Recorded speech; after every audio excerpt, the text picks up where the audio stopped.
At the beginning of March, we worked to get ahead of the COVID pandemic. An amazing thing happened. Congress came together quickly and developed a broad package of measures to provide relief to families, workers, and businesses to weather the COVID-19 event and the crisis that it is. Coronavirus aid, relief, and economic security, those words make up the CARES Act, included a broad range of tools, direct payments to individuals and families. Secondly, expanded unemployment insurance benefits for the unemployed. Third, lending programs for businesses of all sizes. And fourth, targeted tax relief to help businesses continue operations and keep workers on the payroll. Our objective for the tax provisions in the CARES Act was twofold. First, to help individuals, families, and businesses weather the storms caused by the stay-at-home governmental decisions.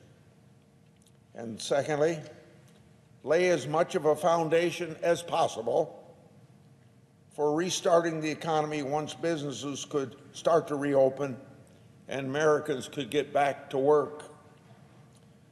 The CARES Act came together through a bipartisan process, and that process took place over 8 short days, and ultimately and amazingly passed the Senate 96-0 on March 25th.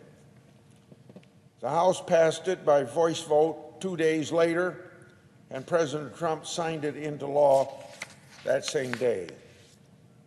As chairman of the Finance Committee, my approach for tax relief was to provide as much liquidity as possible and as quickly as possible. For individuals, that meant providing Treasury Department with authority to issue nearly $300 billion in economic impact payments to families across the nation. This economic impact payment was $1,200 for an individual, $2,400 for a couple, and $500 for each child that went out in checks or direct deposit. It also meant giving individuals access to cash in retirement accounts, suspending required distributions from retirement accounts already hit by steep declines in the stock market, and giving employers more flexibility to help employees with student loan payments. Many of these tools are similar to ones made available to help families recover from natural disasters in recent years. So we were not reinventing policy for this pandemic. We're taking use of things we'd always tried before. Now, these changes I just mentioned, each of these changes are tools that can be implemented very quickly to help families access the cash that they need to get through these difficult times. Now, going to the business tax relief measures, our approach was to modify existing provisions of the tax code, easing limits and restrictions so that businesses could apply for this help easily and quickly. The key was for businesses to keep cash on hand if they hadn't already filed, or get refunds to give them the liquidity to keep the doors open, the machinery running, and most importantly, employees paid, at least to the greatest extent possible. Most of these tax measures have been employed in previous economic crises and natural disasters. Again, these policies were not reinventing the wheel. We were taking advantage of things that had worked in the past. In particularly, we expanded the ability of businesses to use net operating losses, or as we call them in tax jargon, NOLs, just like Congress did in 2002 after 9/11 and in 2005 for taxpayers affected by Hurricane Katrina, and again in 2009 after the financial crisis. Those were actually bipartisan relief efforts, just like the CARES Act. And these provisions are temporary. They're designed to terminate after the recovery is in full force. While it seems longer, you have to remember the CARES Act was enacted just over 7 weeks ago. In that time, Treasury has distributed economic impact payments far faster than expected. Americans have received approximately 140 million economic impact payments worth $239 billion. Over 4 3/10 million small businesses have been approved for more than $500 billion of loans under the Paycheck Protection Program, and businesses of all sizes have started to use the tax tools that we provided for their liquidity. But in that time, the critics have also done what they do best. They criticize. The media has seized on an opportunity to perpetuate every negative story that critics can manufacture. You can imagine my surprise when Democrats criticized the net operating loss carryback provisions in the CARES Act, because, oddly, Democrats previously supported the last 3 bills where we expanded the net operating loss carrybacks in 2002, 2005, and even in 2009, in the last instance, with all Democratic rule. So I don't recall in any of those instances any partisan attacks from Democrats about this previously bipartisan anti-recessionary policy tools. So why now?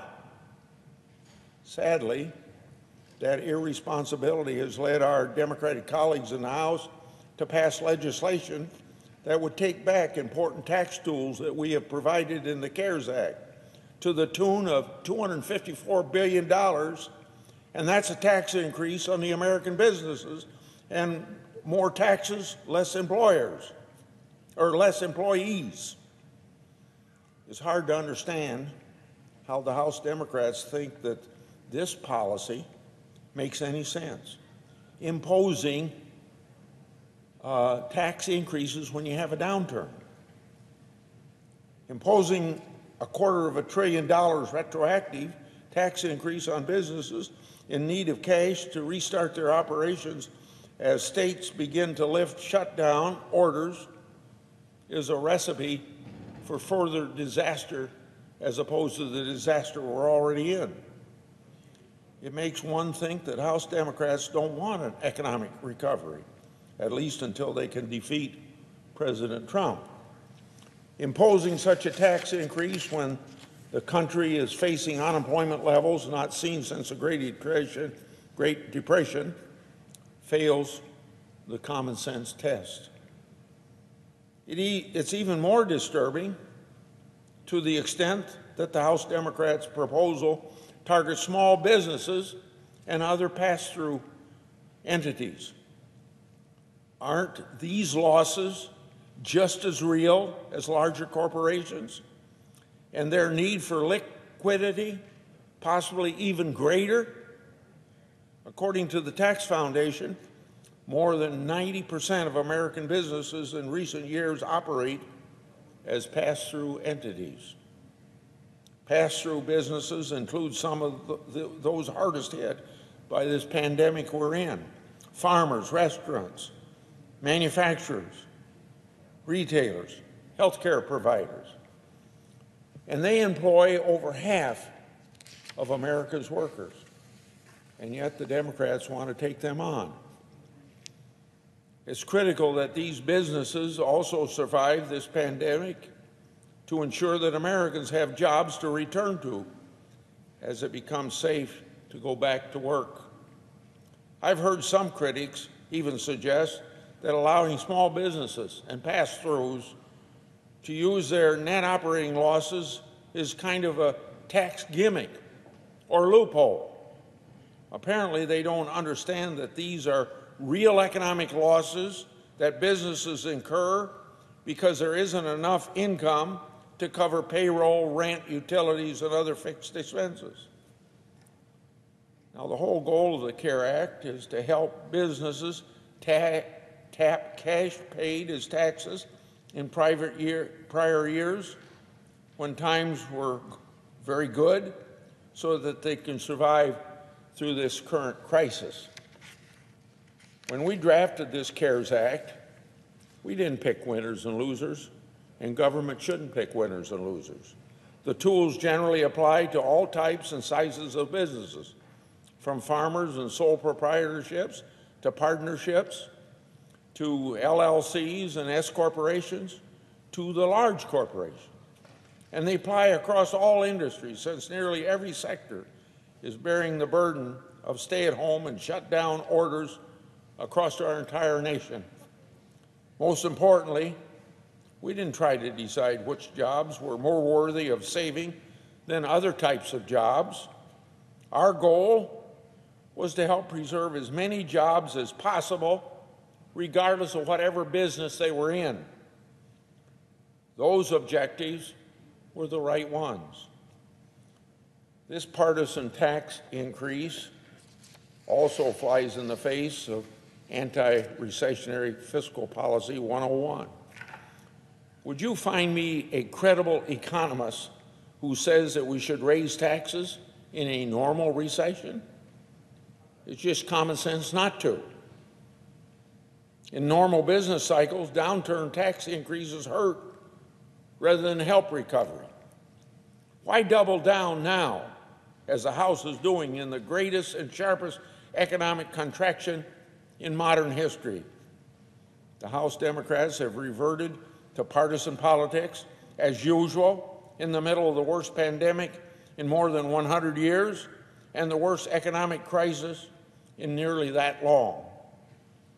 Maybe they should think about former President Obama's support for this kind of anti-recessionary fiscal policy back in 2009, when what former President Obama said then should apply now. Don't raise taxes in a recession. Nevertheless, I'm hopeful that we can maintain the bipartisan spirit of the CARES Act in the United States Senate as we chart the next steps to reopen the economy and get Americans back to work. While some businesses will feel the impact of this pandemic more than others, none of these businesses are doing well. They all deserve as many tools as we can provide or to weather this storm. What's more, employers across the country who have been relying on the CARES Act shouldn't be deterred by the misguided tax hike proposed by the House Democrats. That messaging bill that the House just passed can't be allowed to undermine access to capital needed to reopen their businesses, bring back employees, and win back the customers that made them successful before the pandemic attacked. And to the Democratic critics, I say this: let's put away the partisan attacks. Let's put away the political pandering. Let's keep working for the good of the country so our families, businesses, and economy really can come out of these tough times on a strong footing and with the best shot at a rapid recovery.